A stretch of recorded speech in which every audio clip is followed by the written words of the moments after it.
I'm Tiffany. Welcome to Towering TBR. Today is going to be my belated December wrap up. I had kind of a weird December. My health really started to tank, and that really affected how much I was able to read and also how much I was able to film. So, better late than never. I had a lot of DNFs in December. I'm only going to talk about 3 because those are the ones I made significant progress into. I normally divide my reading into illustrated stuff, fiction, and nonfiction, but I only read fiction in December, so we will start with the DNFs first. The first book I DNF'd was Sure, I'll Join Your Cult by Maria Bamford. This is a comedian's memoir about her mental health and also about her getting ensnared in cults. I thought this sounded perfect for me. I love comedian memoirs, especially when they narrate them themselves. And I love books that have mental health as representation. And I had just read a fascinating book on cults and thought this sounded perfect. But it wasn't. It wasn't. In my opinion, she's just not funny. The book felt obnoxious and also incredibly triggering because she talks immediately about wanting to unalive herself, and I just wasn't in the right headspace for that and felt like this was just not a good book for me. So I quit that book. Then I had a highly anticipated book. This is Sail Me Away Home by Anne Claire Lizotte. This is the 3rd companion in a middle grade historical fiction series. We are following a deaf protagonist as she's growing up in Martha's Vineyard. Something that was interesting historically is that Martha's Vineyard had a very high rate of deaf people, and so deaf and hearing people alike formed their own sign language before ASL was invented, and I thought that was really interesting. So I was very eager to see this 3rd installment about her going across the sea with missionaries to France and learning about the deaf school that is in France and what is basically the basis of American Sign Language. However, the publishers really pushed that this is a standalone. You don't have to read the other books to understand it, and that you can just start with this one if you want. However, in order to make that true, they had to put in a lot of details from the first 2 books that just really sounded unnatural and very clunky and almost felt kind of like a clip show equivalent. Yeah, we've already talked about this stuff that was in the other books. Let's get to the new stuff. And ultimately just made the character really unlikable and whiny, and I just didn't like it. So after 75 pages, I quit, and I will not be finishing the series, I guess. The last DNF I want to talk to you about was a buddy read that I did with Audrey. I will link her in the description below. So she and I decided to buddy read Brave New World by Aldous Huxley. This is a dystopian science fiction set in this future where the family unit doesn't exist anymore. Children are kind of created in vitro in bottles, and they have different chemicals exposed to them for them to fit into whatever caste of society they're supposed to fill. They alter them to be less smart if they want them to take menial job tasks, and then the other ones who are in a higher caste get more intelligence and get better nutrients. And anyway, so the family unit is not a thing. People are not sexually monogamous. And one way that presents itself in this book is that children are allowed to mess around sexually with other children, and they do it in front of people. It's not a secret private thing. They just get busy behind some bushes, basically. And there was a scene where this little girl, I don't know, she was probably between 8 and 10, kept pursuing this boy to mess around with him, and he kept saying no and running away and crying. And they take the little boy to a psychiatrist and basically say, why are you not fitting into the social order? What is wrong with you? But for me, it felt like reading an attempted rape scene with children, which felt incredibly distasteful. There is kind of a plot in this book, but not very much. I hated it. I wasn't gonna read anymore. I read 175 pages out of 250. So yeah, less than 100 pages left to read, but I couldn't be bothered to finish it.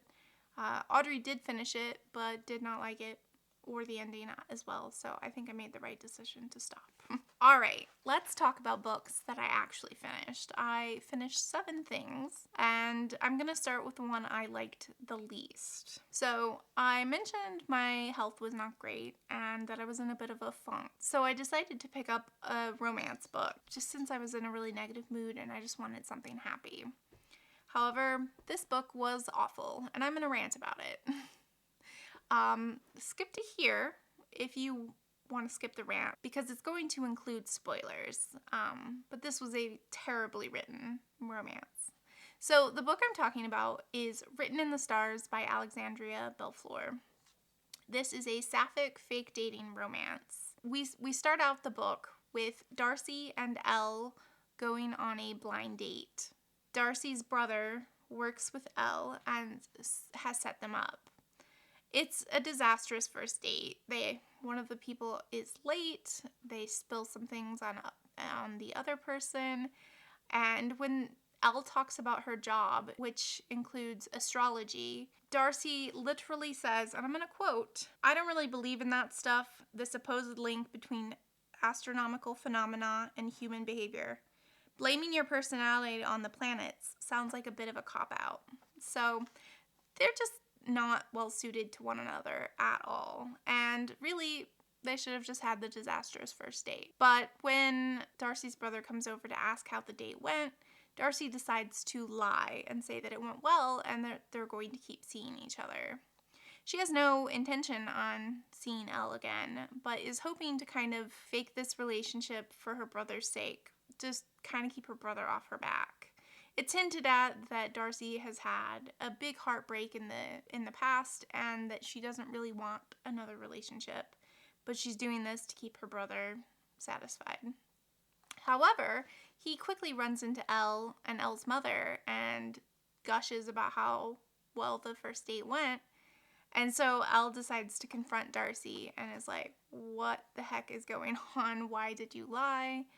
And they decide that they're going to fake date for 6 weeks. For Darcy, it keeps her brother off her back, and for Elle is kind of the black sheep of her family. They are not proud of her for her job. They think she's a bit of a mess, and she thinks that this is going to help her gain esteem in her family for dating this woman who has a real job and will impress her family. So they start going on fake dates to get to know each other because they're going to have to, make it believable to their families. And they start to fall for each other, of course. And Darcy immediately goes from, I don't believe in astrology and I think it's, cop out, to, okay, you can do a reading on me and your thoughts and beliefs are totally valid and I support them. Which felt like a really huge change in her personality after just a few days. So they are starting to fall for each other. They confess to each other that they're getting feelings and they decide to have sex. And the next morning, Elle wakes up in her bed and Darcy's not there. And she immediately overreacts and thinks that Darcy betrayed her or tricked her into bed or whatever. And that she didn't really have feelings and this was all just a ruse. And my thinking is, you were so happy that Darcy has a real job. Wouldn't it make sense that maybe she just had to go to work? But it's not even that.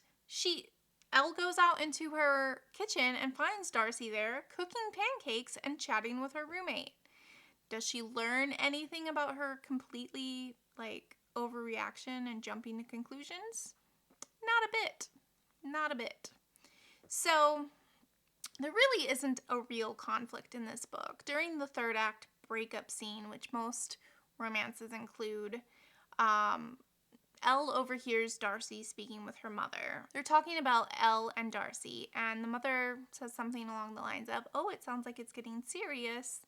And Darcy downplays it to her mom and is like, no, it's new, it's fresh, we'll see. And so does Elle talk to Darcy like a normal human being? No. She decides that she's going to go home and sulk and not talk to Darcy anymore.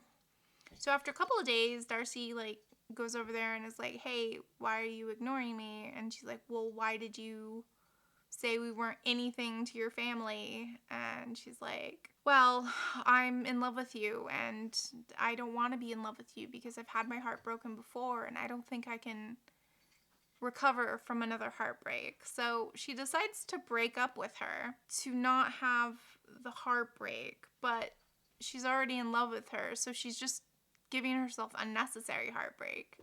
And eventually they're like, well, this is dumb. We could just be together until we have a valid reason to not be, and we'll deal with the heartbreak then. And they're like, yay, okay, let's do that.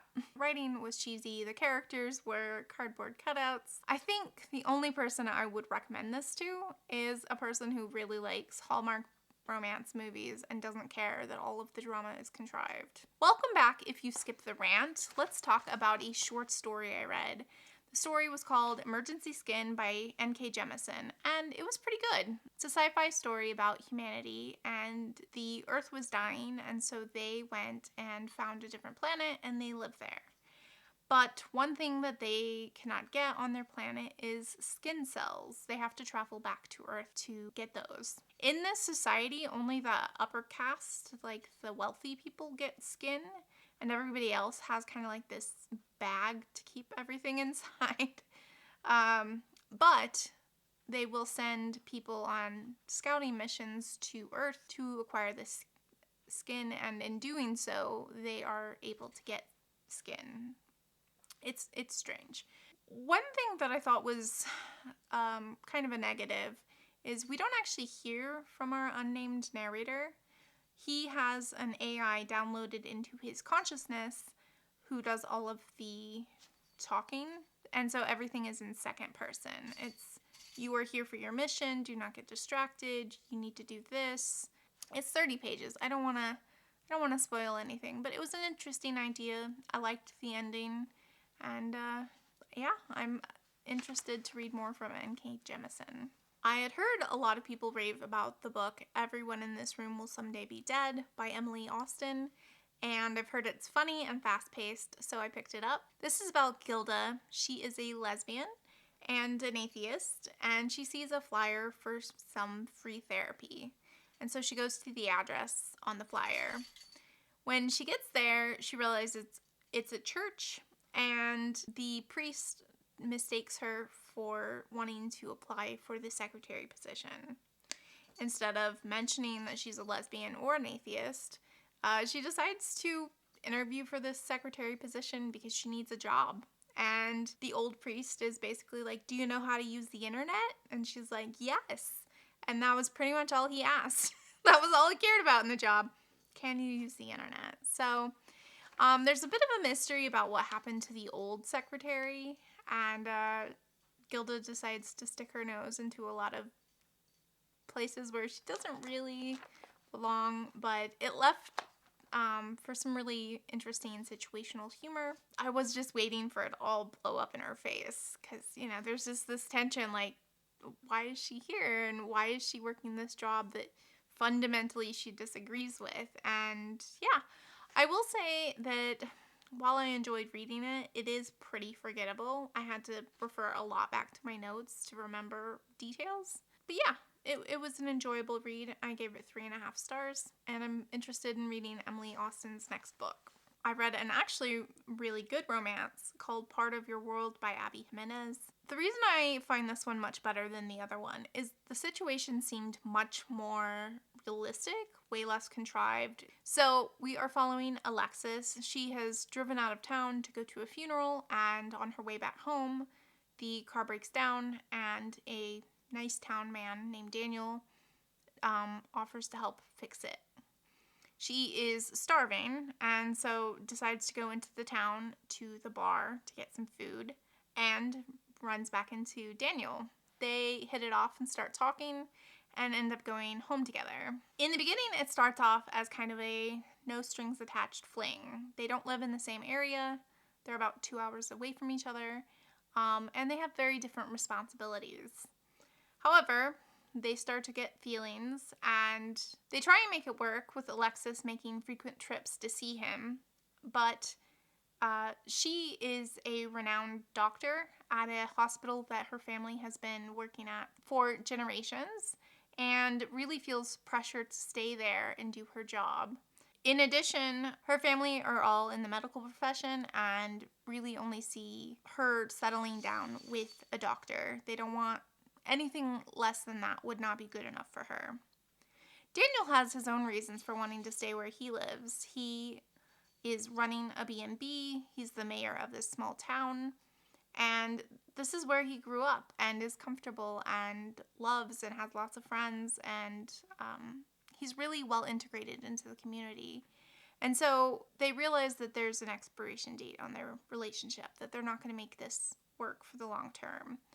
And I will say their banter and their chemistry together is really, really good. I enjoyed that quite a bit.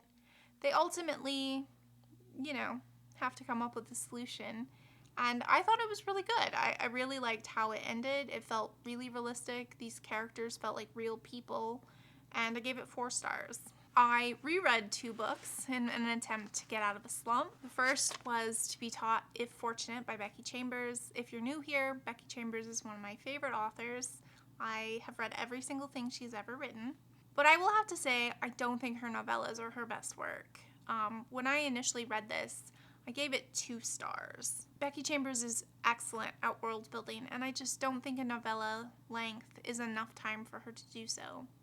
Additionally, I loved where this book was going, but it felt like it just got cut off at the knees. Like, the ending is incredibly abrupt, and yeah. I thought going into that, I might like it better and focus more on the characters and the world building that she does do. If you've not read this book, it is about a small crew of humans that are scouting different planets and a moon to see if they could be a new habitable world. And instead of terraforming these worlds, they are looking into somaforming, which means changing their human bodies to fit in the environments rather than changing the environment to fit the human. There are some interesting concepts, but overall I gave it 3 stars because it just needs another 100 pages to have an ending. The other book I reread was Project Hail Mary by Andy Weir. I gave this 5 stars again. This was my 3rd time reading it, and I love it. It's so good. You have probably heard about this book. It is quite a booktube darling, but if you haven't, it's about Ryland Grace, a man who wakes up on a spaceship with no memory of what's going on, and as he gets his memories back, he remembers he is there to try and find a solution to save a dying Earth. We get one of the best friendship stories that I have ever read. Such a lovable character, and it's just an incredibly fast-paced plot. I love it. I would love a sequel. I just want more from this world, and it definitely helped with my slump. And the last book that I finished was the Kaiju Preservation Society by John Scalzi. This is the 4th John Scalzi book I've read, and he writes incredibly accessibly. I really enjoyed myself with this one. So the story is we have a character who gets laid off during the pandemic, and so he gets a job delivering food. On his route delivering food, he reconnects with an acquaintance, and the acquaintance is like, hey, we have a job lined up. If you want to work with large animals, go here and apply. And he's all very secret and hush-hush. He doesn't say anything really more about the job. And the guy's like desperate, so he's like, okay, sure, whatever, I'll take this very mysterious job. And he finds out that he is going to be working on an alternate Earth where kaiju exist. And if you don't know what a kaiju is, think like Godzilla. Like, they're really, really large monsters. He gets this job, and they are trying to preserve the kaiju and learn about them and learn more about this alternative Earth. It was very much a popcorn read. Fun and enjoyable to read, but not super duper memorable. I would also say the pacing is a little bit off. It's much slower in the middle than the beginning and the end. But it was enjoyable. I liked it. John Scalzi is always good for a couple of laughs. And so I gave it 3 stars. So that was my unusual reading month in December. January is still kind of starting kind of sluggishly, but that is okay. What did you read in the month of December? Any hidden gems or any books you want to rant about? Let's have a chat in the comments down below. Thank you so much for joining me. Bye.